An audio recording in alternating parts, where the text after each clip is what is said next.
억울한 감정이 있는 사람은요, 그 억울함을 풀기 위해서 말도 많아지죠. 그 억울함에 대한 전후 사정을 설명하기 위해서 말도 많아지고, 때로는 해오지 않던 그런 행동도 적극적으로 하게 되는 것을 보게 됩니다. 그런데 조용하게 하고 그런 행동을 못하게 막는다라고 한다면, 그런 못하게 막는 요구나 무언가를 제한하는 것은 그 억울함을 더 크게 만드는 역할을 합니다. 억울한 것이 있을 때는 풀어내야 되죠. 근데 그것을 막게 되면 오히려 그 억울함은 더 크게 되고 사람에게 어떤 무언가 잘못된 것을 만들 수도 있다라고 하는 것이죠. 그래서 하나님은 시편을 보면, 특별히 탄식하는 시편을 보면 억울함을 그대로 드러내는 그런 시편 기자들의 안타까운 마음, 답답한 마음, 때로는 하나님을 원망하는 그런 마음들도 그대로 다 받아주시는 것을 보게 됩니다. 하나님은 탄식을 허락하시고 허락하실 뿐만 아니라 받아주신다라고 하는 거예요.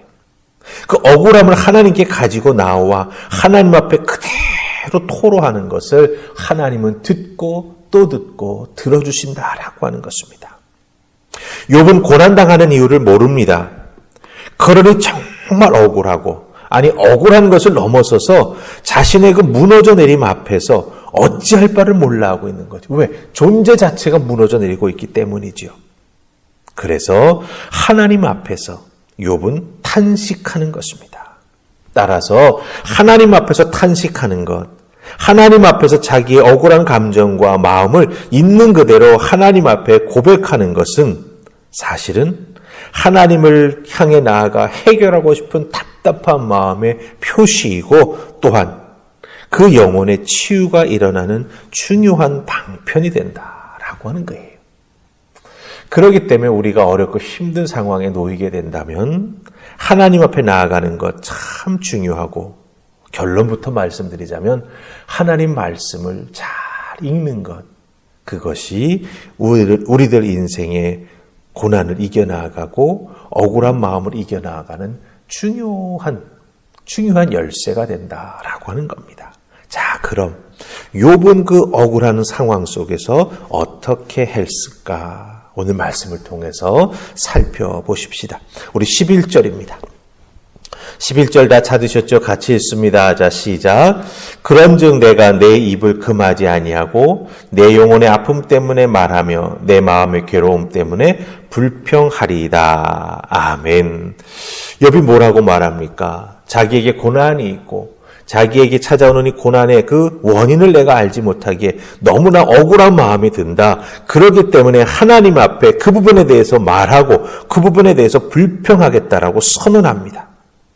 특별히 욥이 사용한 이 11절 제일 끝부분에 나오는 이 불평한다라고 하는 이 표현, 이 욥이 사용한 불평하겠다라고 하는 이 표현은 왜 자신이 이런 뜻, 뭐를 고난을 겪는지 이유를 정확히 알기 위해, 그 고난이 닥치는 원인을 정확히 깨달아 알기 위해 지금 일어나고 있는 일들을 최대한 깊이 심사숙고하기 위해 내가 할 수 있는 것 다 하겠습니다라고 하는 뜻입니다. 하나님 앞에 지금 불평을 하는데, 불평하는 그 속마음, 그 표현이 갖고 있는 뜻은 뭐냐? 정확히 알기 위해, 그리고 바른 결론에 도달하기 위해서 최대한 이 부분에 대해서 내가 깊이 생각하고 최대한 이해하기 위해서 내가 할 수 있는 모든 것을 다 하겠다라고 지금 말하고 있는 것이죠. 우리가 흔히 생각하는 불평은 무엇을 말합니까? 내 마음에 들지 않아서 내가 못마땅하게 여기는 것을 말이나 행동으로 드러내는 것이죠. 그런데 지금 욥이 말하는 불평하다라고 하는 것은 사실 우리가 이해하고 있는 불평하다라고 하는 낱말의 뜻과는 전혀 차원이 다른 것입니다. 자기가 겪는 고난, 왜 오는지 그 이유를 알지 못하기에 그 이유를 제대로 아는 결론에 이르기 위해서 자기가 할 수 있는 최대한의 것, 그것을 심사숙고하고 때로는 하나님 앞에 나아가 입으로 떠들기도 하고 자기 몸에 상처를 내면서 자기의 존재에 대해서 깊이 생각해보고 이는 할 수 있는 모든 것을 다 하겠다라고 하는 의미로 욥은 불평한다라고 하는 말을 사용하고 있다라고 하는 것이죠. 자꾸 말을 하니 그것도 이해가 안 되고 그것에 자기가 처해 있는 상황에 대해서 비관하지만 자신에 대해서 저주하는 말을 하기도 하지만 불평처럼 보일 것이지요. 하지만 욥은 탄식을 통해서 이런 불평을 통해서 하나님께 나아가서 자신의 이해되지 아니함을 있는 그대로 다 토로하고 있다라고 하는 거예요. 그렇기 때문에 욥이 표현하고 있는 이 불평한다라고 하는 이 말, 그것은 하나님께 가지고 나아가는 것을 의미합니다. 하나님을 불신하는 것이 아니라 하나님의 뜻을 구하며 하나님께서 내게 이렇게 행하시는 일을 내가 온전히 이해하고 순복하고 나아가기 위해 내가 제대로 알아야겠습니다. 이렇게 발버둥 치고 있는 표현이 바로 불평하다라고 하는 표현이에요. 그런 의미에서 여러분들, 우리들도 신앙생활에 나아가면서 내가 원인을 알지 못하고 이해가 잘 안 되는 일들이 일어날 때가 있지요. 그것을 소화해내기 위해 우리가 무던한 애를 쓰고 여러 방법을 동원해 보기도 합니다. 근데 가장 좋은 건 뭔지 아세요? 성경이 우리에게 가르쳐주는 방법이에요. 욥이 했던 것처럼 하나님 앞에 나아가 한번 불평해 보세요. 하나님 앞에서 한번 투덜투덜 해보세요. 사람이 아니라 하나님 앞에 나아가서 이건 뭐고요? 저건 뭐지요? 왜 이렇지요? 왜 저렇지요? 이렇게 하나님 앞에 미주알 고주알 따지면서 한번 투덜투덜거려 보세요. 그럼 하나님이 들으시고요. 하나님께서 그 불평하는 마음, 그걸 만져주실 것입니다. 그때 깨달음이 있게 되고요. 그걸 통해서 나를 향한 하나님의 계획과 섭리하심도 이해하게 되는 놀라운 은총을 우리가 덧입게 된다라고 하는 겁니다.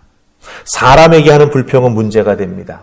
그러나 하나님 앞에 하는 불평은 문제가 아니라 해결의 열쇠가 된다라고 하는 것 꼭 기억하실 수 있기를 주님의 이름으로 축복합니다. 자, 그다음에 두 번째, 욥이 이 불평을 하면서 어떻게 이겨나가고 해결해 나아가는가? 우리 17절, 18절 말씀 보십시다. 찾으셨습니까? 같이 17절, 18절 읽습니다. 사람이 무엇이기에 주께서 그를 크게 만드사 그에게 마음을 두시고 아침마다 권징하시며 순간마다 단련하시나이까. 아멘.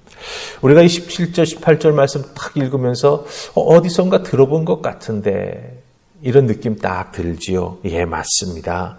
이것은 다윗이 한 시편 8편 4절의 말씀을 잠깐 인용하면서 근데 살짝 비틀었어요. 있는 그대로 인용하지 않았습니다.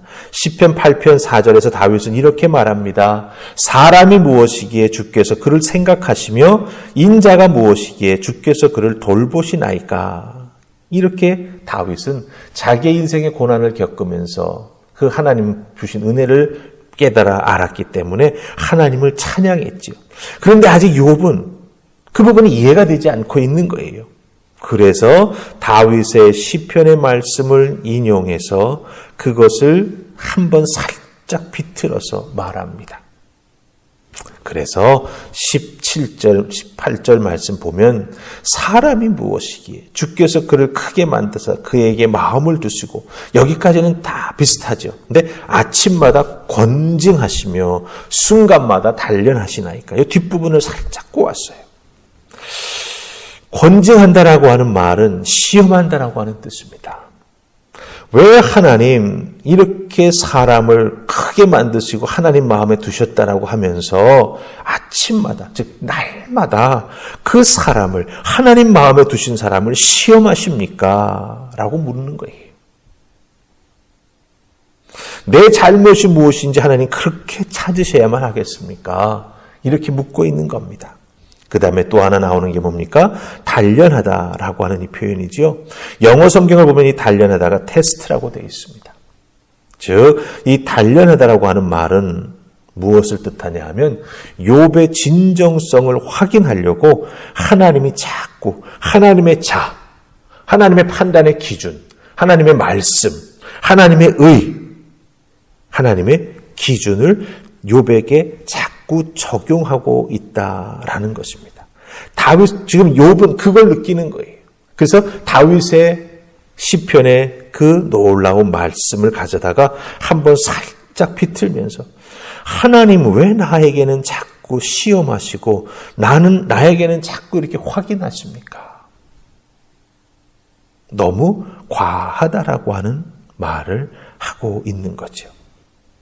하나님이 자기 자신을 지켜보시며 감시하시는 것 같은 그 하나님을 향해서 자기 자신의 범죄가 얼마나 크냐고, 내가 무엇을 잘못하고 있냐고 이 욥은 하나님께 지금 되묻고 있는 것이지요. 그런데 여러분들, 여기서 우리들의 인생에 닥치는 고난이나 고통의 의미를 제대로 깨달아 알기 위해, 혹은 그것을 이겨나가기 위해 우리에게 꼭 필요한 것이 무엇인가라고 하는 것을 욥은 우리에게 보여주고 있습니다. 무엇입니까? 하나님 말씀을 꼭 고난 중에 더 열심히, 더욱더 가까이 해야 된다라고 하는 거예요. 그렇기 때문에 욥은 다윗의 그 시편의 고백을 인용하면서 그것을 한번 살짝 비틀어 자기에게 적용하면서 하나님 왜 날 시험하십니까? 왜 하나님 자꾸 나의 진정성을 확인하시기 위해서 하나님의 하나님의 스탠다드를 나에게 적용하시면서 나를 자꾸 판단하십니까? 이렇게 하나님 말씀을 인용해서 자기 자신의 삶을 한번 돌아보는 거죠. 하나님에게 묻지만 결국은 무엇입니까? 하나님의 말씀을 통해서 자기 자신을 돌아보는 것이죠. 여기서 욥은 무엇을 발견하게 될까요? 나를 시험하고 나의 진정성을 확인하려고 자꾸 나를 들춰보시는 하나님, 그 하나님이 오히려 여호와 이레의 하나님으로 바뀌는 것을 발견할 것입니다. 왜요? 여호와 이레의 하나님은 감찰하시는 하나님이시죠. 그 감찰하시는 하나님, 나를 지켜보시는 하나님께서 내게 필요한 것을 도와주시기 위해서 다가오신다라고 하는 것을 발견하는 게 바로 여호와 이레의 하나님의 이름의 뜻입니다. 답답하고 힘들 때 하나님은 우리를 위해서 준비하고 계셨구나라고 하는 것을 깨달아 알게 된다라고 하는 것이죠. 그래서 여러분들, 앞에서도 말씀드렸습니다마는 고난의 의미, 내가 왜 이런 일을 당할까라고 하는 것, 그저 머릿속으로 생각만 한다고 해결나는 게 아니에요. 하나님 말씀을 자꾸 읽어야 합니다. 내 마음속에 탄식이 나오고 내 마음속에서 원망이 나올 때 그 탄식과 원망이 왜 나오는지 연유와 해결 방법을 알아야 되지 않아요? 근데 우리는 유한합니다. 우리는 죄인으로서의 그 어떤 한계를 가지고 있습니다. 그렇기 때문에 그것을 넘어서기 위해서는 하나님 말씀, 그 말씀 속에서 하나님의 사람들이, 우리 믿음의 조상들이 그것을 어떻게 이기고 나아갔는지를 살펴야 되죠.